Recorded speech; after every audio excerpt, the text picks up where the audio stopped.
minha mãe sempre sonhou que eu seria uma médica.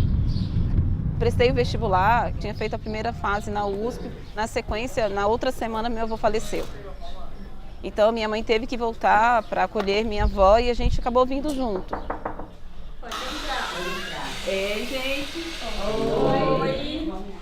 Nesse meio tempo, em janeiro, tem um concurso público para professor. E naquele momento, há 20 anos atrás, esse professor só precisava ter nível médio e eu tinha nível médio. Posso tirar? Olha, tu é dessa? Não! Eu quero entender como é que a senhora está pensando os nomes, entende? Eu sei. Então, meio que fiz o concurso para saber o que era um concurso público, porque eu não entendia. Estava esperando fazer a segunda fase do vestibular, então falei assim, ó, mais uma experiência para mim, em concurso.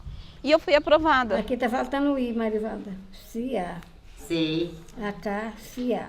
E aí eu assumo uma classe de uma comunidade rural, uma comunidade quilombola, que era uma classe muito seriada, alunos de 1º ano ao 5º ano. Maria, qual flor você trouxe?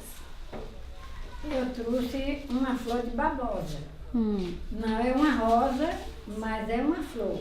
E naquele momento a Secretaria de Educação me viu trabalhando e disse assim, você não quer ser coordenadora? Então imagina, 18 anos, querendo prestar vestibular para entrar numa faculdade, e eles me chamam para fazer um trabalho com coordenação. Ela está pensando muito em letra.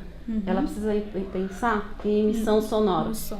Eu tentei construir processos, né, que em outras escolas, e isso foi em algum momento entendido como alguém que queria inovar demais.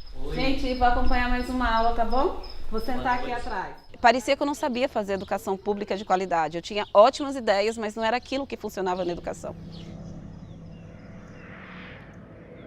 Janaína não gosta do que é, digamos assim, óbvio, do que é comum.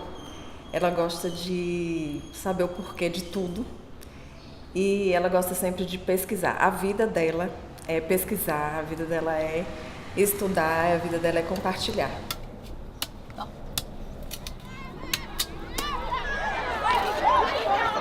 O IDEB para nós foi quem nos disse onde é que a escola estava. E o IDEB para nós é quem poderia nos dizer o que nosso trabalho iria render. Então o Ivani já teve IDEB 2.9.